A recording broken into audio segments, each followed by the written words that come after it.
Hello student, हमने arthropoda के general characteristics के बारे में हमने स्टडी किया था। फर्स्ट पार्ट में कुछ कैरेक्टरिस्टिक्स हमने लिए थे। उनकी बॉडी की डिवीजन हेड, थोरैक्स और एब्डोमेन में होती है। उनके अंदर अपेंडेजेस प्रेजेंट होते हैं जिनको हम सेगमेंट या पोडोमर्स बोल देते हैं। वो डिफरेंट टाइप ऑफ फंक्शन में हेल्प करते हैं लोगों को।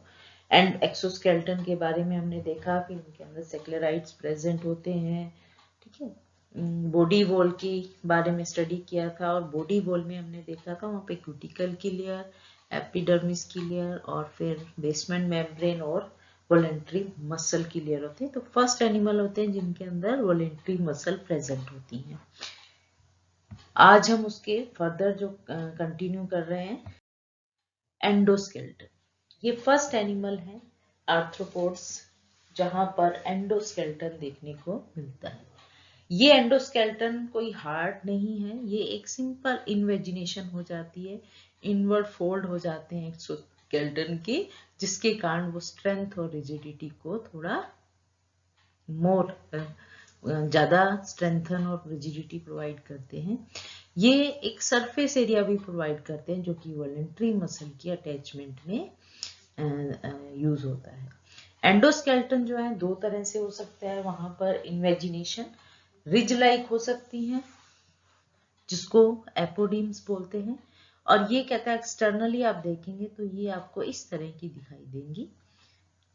ये सूचर दिखाई देते हैं जिनको ग्रूव बोल देते हैं। इस तरह के एपोडिमल स्ट्रक्चर जो है हमें एक्सोस्केलेटन में बाहर से एक्सटर्नली दिखाई देता है।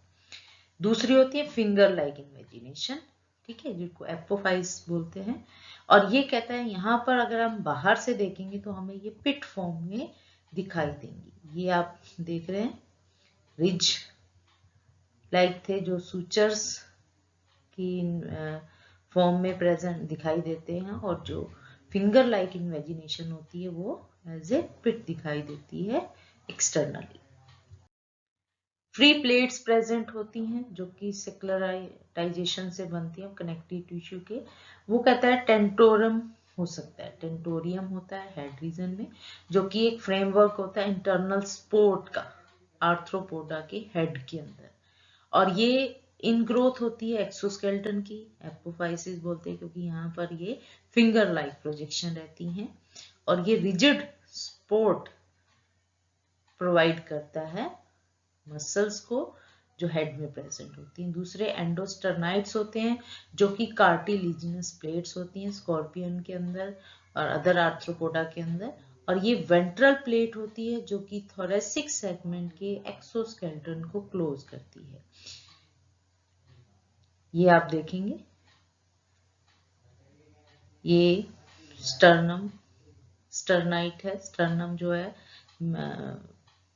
कार्टिलेजिनस वेंट्रल साइड में प्रेजेंट होता है। टर्गम जो है वो डोर्सल साइड में प्रेजेंट होता है।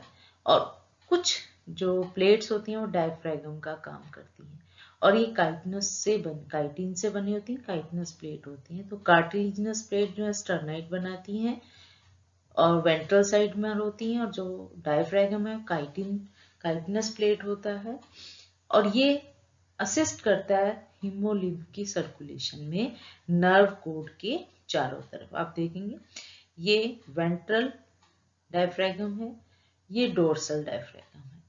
वेंट्रल डायफ्रागम जो होता है, ये वेंट्रल डायफ्रागम जो है यहाँ पर जो नर्व कोड होती है उसके चारों तरफ जो है हीमोलिम्फ की सर्कुलेशन में हेल्प करता है।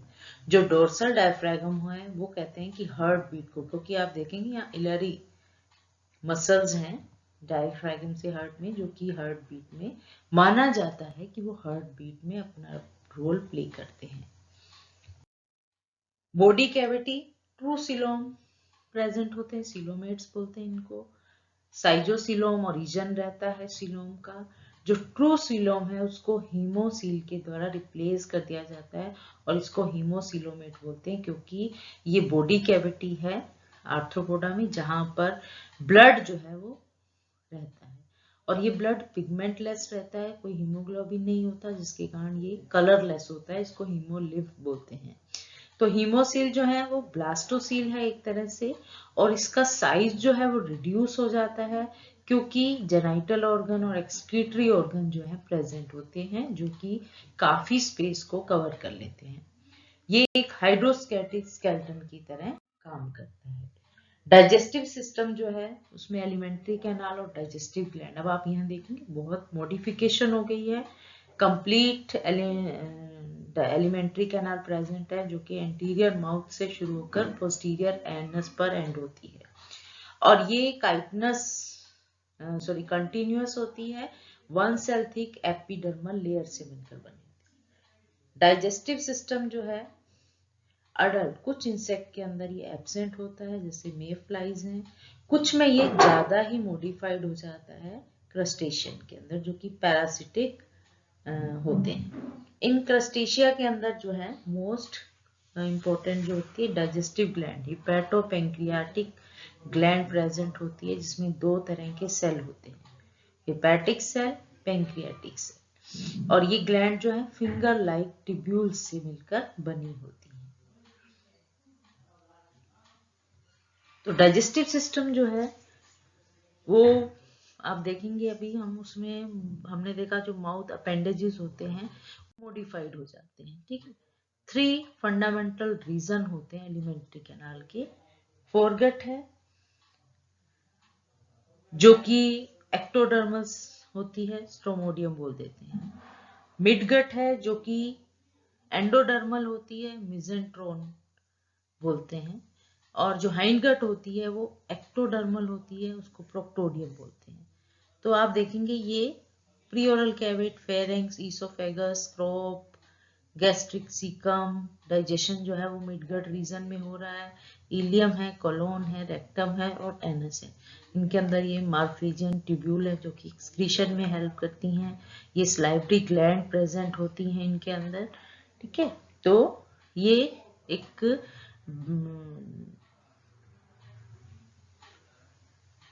डिफरेंशिएटेड होती हैं कि रीजन जो है उनके डिफरेंशिएटेड है। ट्रू माउथ जो है हाइपोफेरिंक्स के बेस में प्रेजेंट होता है, ठीक है। और जो माउथ पार्ट्स होते हैं, जो माउथ है वो चारों तरफ से माउथ पार्ट के साथ सराउंडिंग रहता है। अब माउथ पार्ट जो है इंसेक्ट के, वो उनकी बेसिक जो माउथ पार्ट्स होते हैं दैट इज लेब्रम, जो कि एक कवर है अपर लिप जिसको बोल सकते हैं। मैंडिबल्स, ये लेब्रम जो कि अपर लिप का काम करता है। मैंडिबल है जो कि हार्ड होते हैं, पावरफुल जो का काम करते हैं। मैक्सिलरी पिंसर लेस पावरफुल होते हैं मैंडिबल की कंपैरिजन के अंदर। लेबियम जो होती है वो लोअर लिप की होती है, लोअर साइड में प्रेजेंट होती है।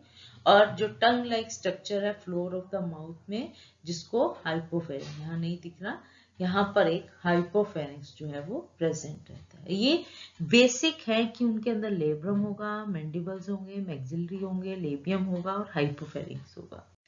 और इन्हीं माउथ पार्ट के बेस पर मॉडिफिकेशन हो जाती है कि किसी का मैंडिबल जो है मॉडिफाइड हो गया, किसी का मैक्सिला मॉडिफाई हो गया, इससे लेबियम रिड्यूस हो गया, लेब्रम रिड्यूस हो गया।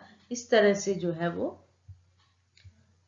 उनमें मॉडिफिकेशन हो जाती है। तो आप देखेंगे माउस जो हमारे पर्सिंग और सकिंग माउथ पार्ट्स होते हैं, कुछ के अंदर ये पर्सिंग और सकिंग, पहले पर्स करते हैं, काटते हैं, फिर सक करते हैं, जैसे कि मस्कीटो है। कुछ के अंदर च्यूइंग माउथ पार्ट्स होते हैं, जैसे कॉकरोच है, वो क्या करते हैं, जो फूड है वो बाहर ही तोड़ते हैं और उसमें से जो डाइजेस्टिव सब्सटेंस होते हैं उनको सक कर लेते हैं, ठीक है।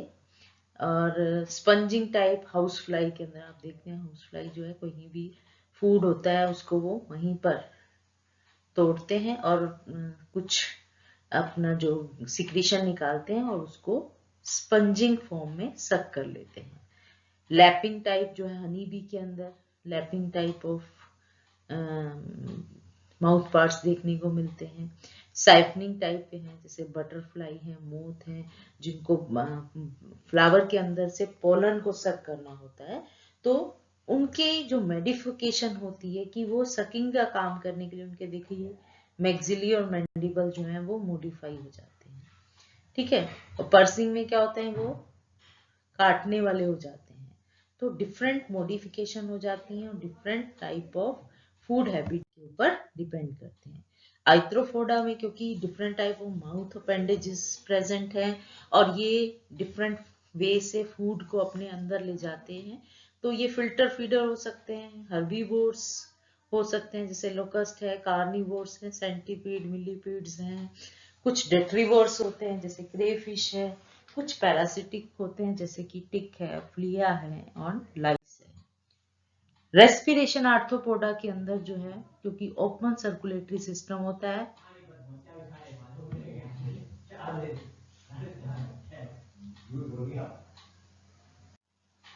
आर्थ्रोपोडा का जो ब्लड वेस्कुलर सिस्टम है और रेस्पिरेटरी सिस्टम है आपस में लिंक रहता है। ओपन सर्कुलेटरी सिस्टम होता है, ब्लड जो है हार्ट से बॉडी कैविटी और वहां से टिश्यूज के पास जाता है और वहां बैक सर्कुलेटरी सिस्टम में आ जाता है। एक्वेटिक आर्थ्रोपोड्स के अंदर गिल्स प्रेजेंट होते हैं रेस्पिरेशन के लिए, और ये स्ट्रक्चरली वेरी करते हैं, लोकेशन भी वेरी करती है, और ये सभी जो है आउटग्रोथ होती हैं स्किन की, इंटेगुमेंट की और एक्सोस्केलेटन के द्वारा कवर्ड होती है, जिसके कारण इनके अंदर गैस एक्सचेंज जो है इजीली आप देखेंगे। ये गिल्स जो हैं वो प्रेजेंट हैं और ये गिल्स जो है यहाँ से जो है एक्सचेंज ऑफ गैसेस में हेल्प करते हैं। जैसे कि गैस जो है एंटर करती है, एग्जिट करती है थ्रू स्पाइरिकल, और गैस जो है एक्सचेंज हो जाता है in the blood in the pages. जो पेजेस हैं लंग एरिया है, बजाय कि वो जो ट्रैकियल सिस्टम है उसमें एंटर करे फिर एयर सैक में जाए, इस तरह का नहीं। सिंपल क्या होता है कि यहाँ से फ्लूइड जो है एक तरफ से एंटर करती है एयर और एक तरफ से एक ब्लड एंटर करता है और एक्सचेंज ऑफ गैसेस जो है वो हो जाता है। सर्कुलेशन जो है आर्थ्रोपोडा के अंदर जो है ओपन सर्कुलेटरी सिस्टम है और डोर्सल ब्लड वेसल्स हैं और लार्ज बॉडी कैविटी है जिसको हीमोसील बोलते हैं। ब्लड जो है फील्ड रीजन जो है जो कि हीमोसील है, जो प्राइमरी बॉडी कैविटी होती है आर्थ्रोपोडा के अंदर। ओपन सर्कुलेटरी सिस्टम में ब्लड की जो ट्रांसपोर्ट होती है अब वो देखेंगे थ्रू बॉडी, सिलोम और ब्लड वेसल से होकर जो है जाती है। अब यहाँ देखेंगे ये ब्लड डोर्सल जो ब्लड वेसल्स हैं वो हैं और ये सिलोम है। ये ब्लड जो है इस वेसल में से जा रहा है, सिलोम में जा रहा है और सिलोम से फिर ब्लड वेसल्स के अंदर एंटर कर रहा है। तो इस तरह का सर्कुलेशन जो है वो ब्लड का होता है। ये वेसल जो है हीमोसील के अंदर खाली होती हैं, ब्लड जो है वो डिफ्यूज हो जाता है different part of the body, क्योंकि जो ब्लड है जो हीमोलिम्फ है वो सारी जगह, क्योंकि सिलोम जो है वो कंटिन्यूस होती है, लेस एफिशिएंट है अगर हम इसको क्लोज सर्कुलेटरी सिस्टम के साथ कंपेयर करते हैं, क्योंकि ब्लड जो है ऑल टिश्यू में ट्रांसपोर्ट होता है of the body with in blood vessel. जो कि क्लोज ब्लड सर्कुलेटरी सिस्टम होता है वहां पर ब्लड जो है आउटसाइड में आता ही नहीं, ब्लड वेसल के अंदर जाता है। जबकि इसमें हमने देखा कि वो एक बार ब्लड वेसल में जाता है, फिर हीमोसील में, फिर ब्लड वेसल, इस तरह से एक बार बाहर आता है और एक बार वेसल के अंदर मूव करता है। आर्थ्रोपोडा के अंदर जो डोर्सल ब्लड वेसल है जो कि डोर्सल साइड में प्रेजेंट होती है top anterior of the body के अंदर, वो दो मेजर पार्ट रीजन में डिवाइडेड होती है। आप ये देखेंगे ये हार्ट कहला रहे हैं इसको, ये डोर्सल वेसल है एग्जैक्टली। तो इस तरह का जो सर्कुलेटरी सिस्टम जो है वो देखने को मिलता है। तो एब्डोमिनल रीजन में ये जो डोर्सल वेसल है बहुत मस्कुलर होती है, इसलिए इसको हार्ट बोलते हैं, और ये डिफरेंट चैम्बर होते हैं जिनके अंदर हीमोलिम्फ जो है वो कलेक्टेड रहता है। ठीक है, ये जो एब्डोमेन रीजन से हीमोसील से में जो लिम्फ है उसको कलेक्ट करता है और हेड रीजन की तरफ ले जाता है। जो हिम लिम्फो एंटर कर जाता है into the head through Austria और पोर, जो कि ईच चैम्बर के अलग अलग पोर होते हैं। अब यहाँ देखेंगे आप, ये डोर्सल वेसल है, इसने एब्डोमिनल रीजन के अंदर से ब्लड को कलेक्ट किया ऑस्ट्रिया के थ्रू। ये वेसल्स हैं, ये ब्लड जो है ऑस्ट्रिया से हार्ट में जाता है और वो हार्ट जो है हेड रीजन के अंदर ब्लड को जो है वो ट्रांसपोर्ट कर देता है। थोरैक्स रीजन के अंदर आप देखेंगे मस्कुलर कम होता है, ठीक है, और इसको अयोर्टा का नाम दे देते हैं। ये अयोर्टा कहलाता है, ये हार्ट कहलाता है, ये अयोर्टा कहलाता है। और ये हीमोलिम्फ्स जो है यहाँ पर अयोर्टा से हेड रीजन के अंदर जा रहा है और वहां से हीमोल जो सील है वहां पर वापस पहुंच गया। अब ये हीमोसील से वापस कलेक्ट करेगा हार्ट और फिर वो पहुंचा देगा अयोर्टा में, अयोर्टा से फिर हीमोसील। इस तरह से जो सर्कुलेशन जो है वो हार्ट से, ये हार्ट, ये अयोर्टा, ये हीमोसील, यहाँ से ब्लड जो है हार्ट में गया, हार्ट से वो अयोर्टा में आया, अयोर्टा से वापस जो है वो इस सीलोम के अंदर चला गया। अब यहाँ देखेंगे ये वेंट्रल डायफ्रागम है, जो हमने बताया था नीचे वाले जो रीजन है नर्व कोड होती है, यहाँ पर ब्लड सप्लाई करता है। और ये डोर्सल अयोर्टा होता है जो हार्ट की बीटिंग में हेल्प करता है due to the presence of alary muscle. ये इलैरी मसल्स हैं डोर्सल डायफ्रागम की। एक्सक्रीशन जो है आर्थ्रोपोडा में two type of excretory system होते हैं, एक माल्फिजियन ट्यूब्यूल होते हैं, कॉक्सल ग्लैंड होते हैं। क्रस्टेशियन है, आर्कनिड्स हैं, उनके अंदर जो है कॉक्सल ग्लैंड प्रेजेंट होते हैं, जिसको ग्रीन ग्लैंड, एंटिनल ग्लैंड या मैक्सिलरी ग्लैंड का नाम दे देते हैं। कॉक्सल ग्लैंड जो है वो एक सैक होता है, ये ब्लैडर जिसको बोल रहे हैं, जिसमें जो वेस्ट है हीमोसील से कलेक्ट होता है। फिर टिब्यूल है जहां पर सिलेक्टिव रीअब्जॉर्प्शन होती है, एक्टिव सिक्रेशन होता है और एक कंसंट्रेट वेस्ट बन जाता है। और फिर ये देखेंगे आप लेब्रिंथ है, एंड सैक है, यहाँ पर अल्ट्रा फिल्ट्रेशन होती है, जो वाटर जो है एक्सेस ऑफ वाटर जो है वो रीअब्जॉर्ब कर लिया जाता है और ये पोर के द्वारा जो है बाहर रिलीज कर दिया जाता है एक्सक्रीटरी पोर के। दूसरे जो टेरेस्ट्रियल स्पीसीज होती है उनके अंदर मार्फिजियन ट्यूब्यूल एक्सक्रीशन के लिए प्रेजेंट होते हैं। ये ट्यूब्यूल जो है वेस्ट को कलेक्ट करते हैं और डायरेक्टली जो है बाहर ऑर्गेनिज्म से बाहर नहीं सिक्रीट करते, ये क्या करते हैं उसको जो डाइजेस्टिव ट्रैक होते हैं उसके पोस्टीरियर एंड में जो है डाल देते हैं अपना एक्सक्रीटरी प्रोडक्ट और वो एनस के थ्रू जो है वो एलिमिनेट हो जाता है। ये देखिए ये मिडगट रीजन है, यहाँ पर ये माल्फिजियन ट्यूब्यूल प्रेजेंट है जो कि हीमोसील से नाइट्रोजनस वेस्ट जो है ले रही है और ये मिडगट रीजन में देखो इस खुली है और अपना वेस्ट जो है जो डाइजेस्टिव वेस्ट है उनके साथ मिक्स कर देते हैं और फीसिस और यूरिन जो है रेक्टम में स्टोर हो जाता है, यहाँ पर भी रीअब्जॉर्प्शन होती है और वो एनएस के थ्रू जो है बाहर निकाल दिया जाता है और ये एफिशिएंटली रेगुलेट करता है वाटर और सॉल्ट के बैलेंस को, जिसको ऑस्मो रेगुलेशन कहते हैं। Thank you. आज हमने body cavity, endoskeleton, digestive system, respiratory system, circulatory और एक्सक्रीटरी सिस्टम के बारे में पढ़ा। अगले चैप्टर में हम नेक्स्ट जो हमारा सिस्टम है उनके बारे में स्टडी करेंगे। Thank you.